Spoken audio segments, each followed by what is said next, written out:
Like call the meeting to order. Please stand for the Pledge of Allegiance. I pledge allegiance to the flag of the United States of America and to the republic for which it stands, one nation, under God, indivisible, with liberty and justice for all.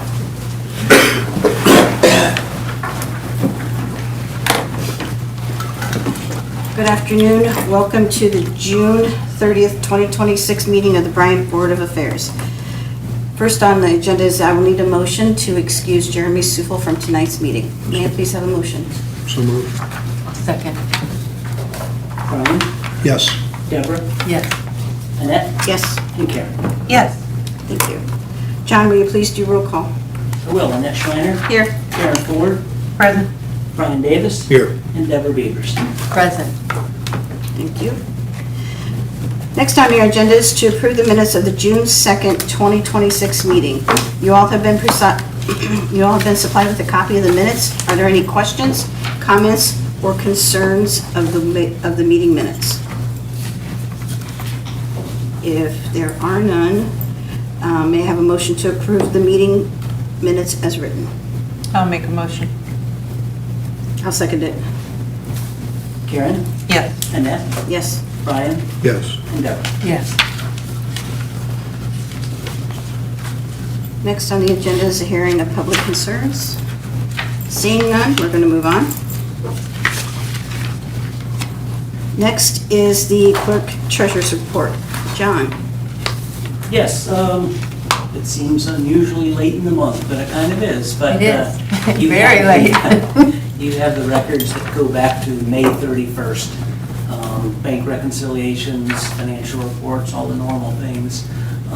And I don't have anything to add, but if there are any other questions, I would be happy to discuss. Any questions for John? May I have a motion to approve the Clerk-Treasurer's Report for month ending May 31st, 2026? So moved. Second. Bryan? Yes. Karen? Yes. Annette? Yes. And Deborah? Yes. Next on the agenda is a resolution. John, will you please number and read? Resolution number 22, 2026, authorizing the Director of Utilities to execute an agreement with Virginia Transformer Corporation for 2 Lorntz substation transformers. Okay. Derek? So this is one part of the Lorntz substation upgrade project. As you recall, we received authorization to advertise for bids for the transformers. We did receive bids. They were publicly open June 2nd, and that was for the purchase of 2 transformers at the Lorntz substation. We retained Intrust Solution as an engineering consultant to assist with the development of the specs and prepare the bid documents, and then also help us evaluate those proposals. Intrust worked in coordination with Jim and the rest of the team on evaluating the specs, the bid documents, and then the proposals when they came back. Each proposal was looked at from technical, compliance, performance, delivery schedule, life cycle cost of ownership as well. We received 4 bids with the base price ranging from $2.47 million to $3.39 million per transformer. As they went through the evaluation process, again, we looked at purchase price, we looked at the specs, the 30-year cost of ownership, delivery schedules, warranty provisions. In your board packet, there is a detailed evaluation sheet that was used to evaluate the bids. And following review of all the proposals, Virginia Transformer Corporation provided the best and lowest overall bid. They had the most favorable combination of pricing, conformance to specs, warranty coverage, delivery schedule, and lowest evaluated ownership cost. The total recommended award amount is $5,559,100. The base bid for the 2 transformers was $4.94 million, with the balance of that being for freight, short circuit testing, assembly and testing, and field offloading. We were able to have some conversations and negotiate the payment terms a little bit. to align with what our budget for this year looked like and also going forward. So if awarded, there would be a 10% of the base bid of the transformers would be due, which would be about $494,000. We would anticipate paying that in July. The first progress payment we would make would be for the next 40% of the base bid, and that would not come before February 1st of 2027, and that would be issued when the drawings for the transformers were submitted.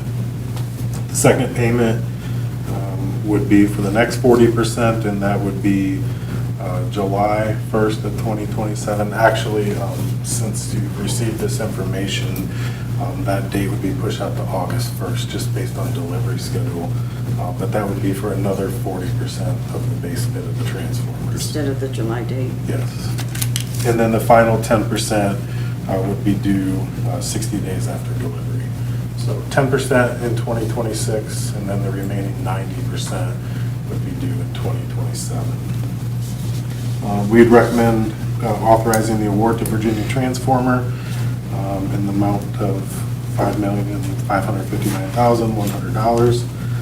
That proposed price, it's approximately $1 million lower than the engineer's estimate. Engineer's estimate was $6.6 million. Proposal includes a 5-year, 60-month warranty from the date it's energized.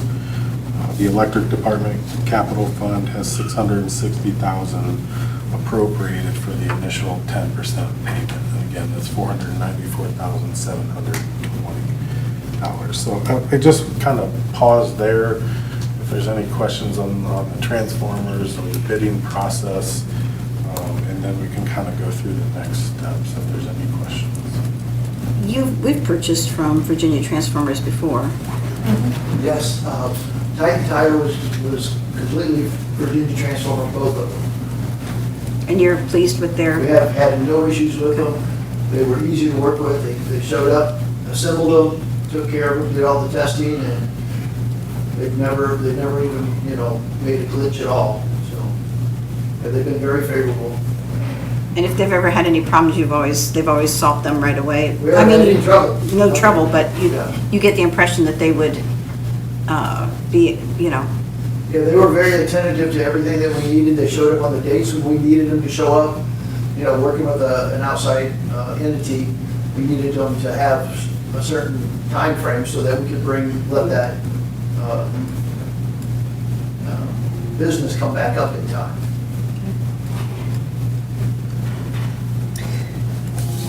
I noticed the freight's and the offloading is quite high. salty. Are these, Trucking, diesel what- cost. what and size are these? Can you give The crane has to be 250 ton. 250 It's a ton big crane. crane, so That's it'll be a the big one- that's one. 100. And these are huge transformers, not the kind you see on pad mounts or on poles, No, it'd be right? The large gray ones that you see when you go around beside fenced areas. I'm trying to think of the size. Well, they're 20, they're not physically bigger, but they're 20 times the electrical that we did at the power plant. So there we did a 5 MVW, and here we're doing 100. I make mention of that because in the past, when we have bought some transformers, we have unloaded them ourselves with our trucks We're and not, no way. we cannot do that with these transformers because this, And these transformers are coming unassembled. Just the main transformer, all the cooling, all the fans, everything else will be separate. So that's just to get the transformer unloaded. that's why I make mention, because if somebody else sees this, they're gonna go, wow, that's a lot, but there's a reason for that, very good reason. Yes. And then I did wonder about any interest rate idea that you have on any financing we would be interested in or get to at some point, maybe? I can go through the next steps. The answer. Haven't really got into that yet, Are we good on the bidding process? whatever the market is at the time.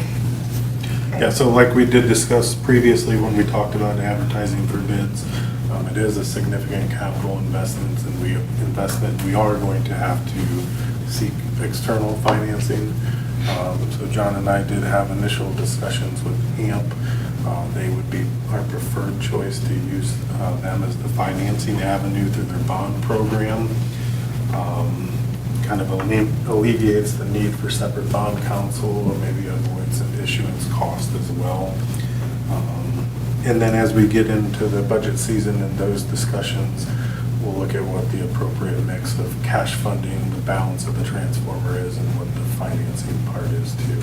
And all of that would be brought back to you in formal legislation. So pending your approval of the award, I would then also ask by motion that you approve the Clerk-Treasurer and the Director of Utilities to pursue funding through the Addendum. So kind of pause there. Any questions on the financing strategy? And that would be start in 2027, the So- financing part?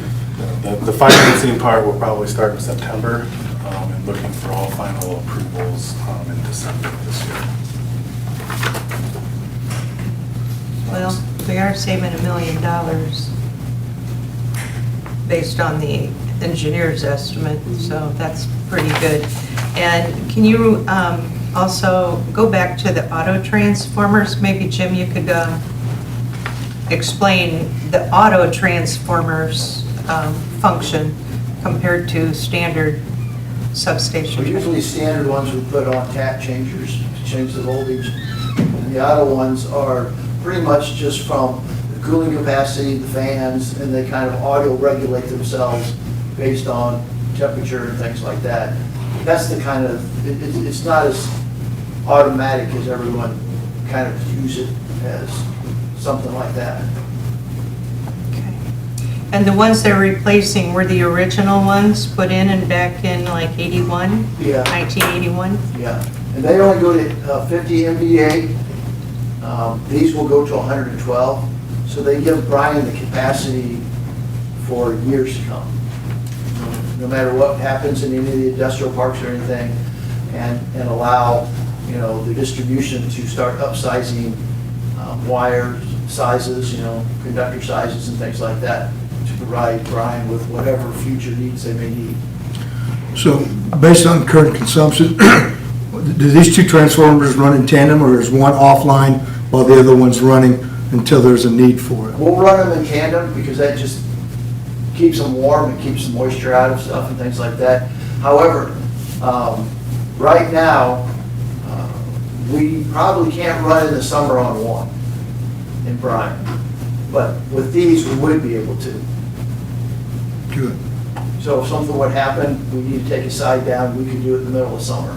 Until, of course, you know, capacity gets used up. Right. I remember when that substation was built, my dad was the electric department supervisor, I think, at the time. And he and his crew worked out there during the coldest winter we had, building that. And I'm pretty proud of that fact that he was part of this. We'll try to do it like we do the generators in springtime when the load's low, Yeah, and then, or in the fall when the load's low. Because there's a high chance that we'll have to redo the foundation because of the winds. yeah, these will be heavier? No. A lot heavier. A lot heavier? Yeah. Okay. All right.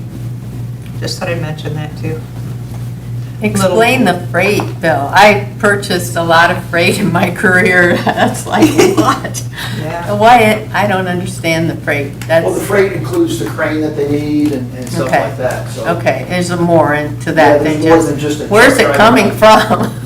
from? I think the plant that these are, well, see, they just opened one down in Georgia, so I don't know if they're bringing it from the Virginia one or the Georgia Yeah. one. But I assume it's still coming from the Virginia one, because I don't know if the Georgia plant's completely operational or not. Of course, it's next year when they're gonna build it, that's the plan. Yeah, I believe all the bids had similar freight costs like that. yeah, that's interesting. Wow, that tells you how complicated and Heavy. big, you know, it really does. And you project that these will last 30 years, Oh, yeah, if not more? yeah. Once again, it all depends on what Bryan does from a expansion standpoint on capacity. But at their current rate, they could probably get 50. 50, yeah. Well, what we've gotten out of these are 40 anyway. But I'm 45. hoping to set Bryan up so that they can expand and have that opportunity if businesses come along. Wonderful. Overthinking, love it. Okay, Derek, you want to continue? Yeah, so just outside of the transformers, there's also breakers and relays that will need to be upgraded. And some civil construction work, Jim already touched on it a little bit, was the transformer foundations may have to be redone, that's to be determined. Breakers and relays, we did ask Intrust to start putting together cost estimates to provide us, to build those technical specs and build those bid documents for us again. If possible, our intent would be to seek authorization to go out for bid at the end of this year, and then actually go out for bid in early 2027. The lead time for breakers and relays is over 100 weeks, so the sooner we can get those bids out there, the better. Preliminary estimates, the breakers and relays are approximately $600,000, and we intend to cash fund that part of the project. And then actual construction costs associated with the installation is estimated at $625,000, and we would cash fund that portion of the project as well. So overall, outside of the transformers, we're looking at additional $1.2 to $1.5 million for the full project. And then, as I mentioned earlier, there is a timeline included in your board packet for reference. There's a lot of moving parts, a lot of milestones to hit, but that's for your reference. So happy to take any other questions. If not, we respectfully request authorization to award the bid to Virginia Transformer. I have one more question. Can you also add, because this is a large purchase, can you add the importance of this substation? That it is, where it's getting the power from, and it's 69 kV, and how it goes down to the homes, so people can kind of understand. Yeah, Jim? Oh, okay. Sure. Yeah. We have a power purchase agreement.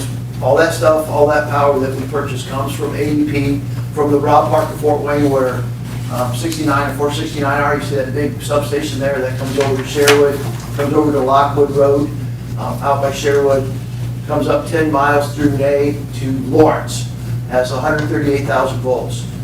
We step that down to 69,000 volts, and that's what goes around the perimeter and through the middle where the power plant is now. That way we can switch wherever during a storm and get everybody right back up. But that's where we get our power from, and so that's our main source. We do have a switch yard with First Energy, but it doesn't really, we don't have any agreement with First Energy to supply our summer or winter needs. But with AEP, we have all that. So you're relying on this substation to power us for most of Is everything. the entrance to Bryan. Yeah, okay. Thanks for explaining that. I know some people have asked me about that. It's like, well, why is that any different than, is the power coming from the grid? And Well, yeah. they're really trying to understand. It's good to see a diagram of that. And I know I had one at one time that really explained how the power comes. Yeah, that's our radio feed all the way up from Fort Wayne from AEP.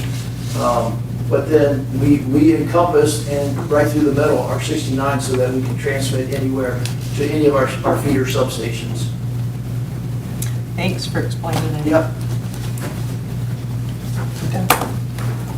Are there any more questions for Jim or Derek? No, ma'am. Okay, may I have a motion to approve resolution number 22? I'd like to make a motion to approve Resolution 22, authorizing the Director of Utilities to execute an agreement with Virginia Transformer Corporation for 2 Lorentz substation transformers. I will second it. Karen, Yes? Annette, Yes, Bryan, Yes. and Deborah. Yes. thank you. Next on the agenda is... Could I also, We need that other. could I get a motion to pursue financing through him as well? Oh, may I have a motion? Can I have a question on that real quick, though? And you'll, after you investigate that, then you'll let us know what your recommendations are and what, okay, Absolutely. okay, I'm sorry, go ahead. Okay. May I have a motion to approve, to look into financing with the funding through AMP? So moved. I'll second it. Bryan, Yes. Deborah, Yes. Annette, Yes. and Karen. Yes. Thank you. Next on the agenda is another resolution. John, will you please number and read? Resolution number 23, 2026, authorizing the Director of Utilities to execute the NASPO Valley Point participating addendum under Master Service Agreement number MA152 for wireless data, voice, and accessories. Derek? So, Master Agreement 151-2, it's a competitively solicited national cooperative purchasing contract that gives governmental entities access to wireless communication services, mobile devices, and data plans. And those are all at pre-negotiated pricing and terms. Participation in this agreement allows us to utilize that contract for our services, and we do expect it to reduce some of our Verizon wireless costs, most specifically to the monthly subscription. Execution of the agreement does not obligate the utility for any specific purchase. And just for clarification, the NASPO Value Point program, the participating addendum is the more local, state-approved document that allows us access to the national master agreement. So just request authorization to execute the participating addendum. So this is just like a big group rating kind of thing Yep. in a group. Anybody have any questions about that? If not, may I have a motion to approve Resolution 23, please? I'll make a motion, we approve Resolution 23, authorizing the Director of Utilities to execute the NASPO Valley Point participating addendum under Master Service Agreement MA152, wireless data, voice, and accessories. I'll second it. Karen, Yes. Deborah, Yes. Annette, Yes. and Bryan. Yes. Next on the agenda is to affect the semi-monthly disbursements, or in other words, pay the bills. May I have a motion, please? So moved. I will second it. Bryan, Yes. Annette, Yes. Karen, Yes. and Deborah. Yes. Next is comments from BPA and staff. Derek, please go first.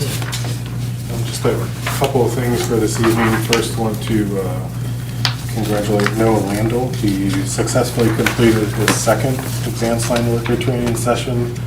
That was at the AMP training facility in Columbus, June 15th to the 18th. He now has completed all 4 years of his AMP line worker training, so congratulations to Noah. Also, a thank you to the electric department. They did receive a mutual aid request from the city of Salina.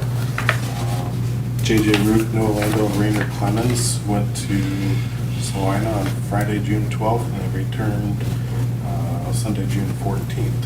So thank you to them. Also, just a reminder that the next Board of Public Affairs meeting will be held Monday, July 13th at 5 p.m. And then the last thing I wanted to just spend a couple minutes talking about, provided you with a little bit of documentation on the filters at the treatment plant. At the end of last week, we did filter inspections, and on the north filter, we discovered an issue with cell number 3.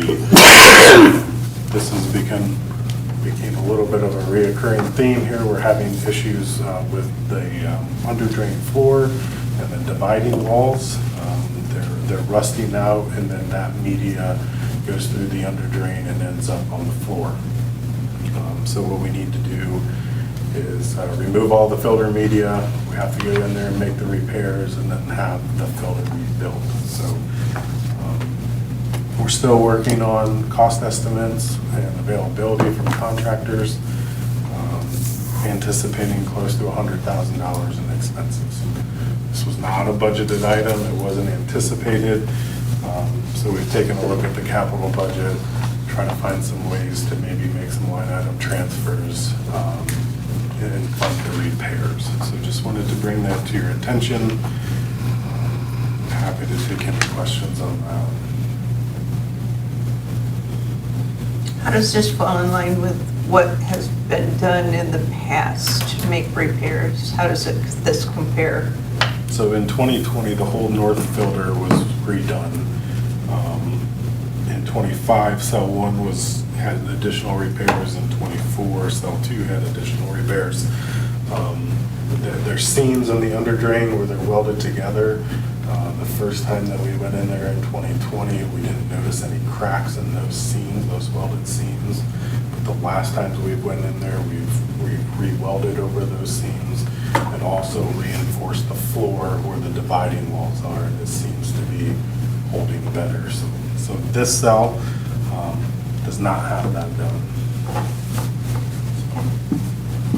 Thank you. We'll keep you updated on the progress and any action we may need.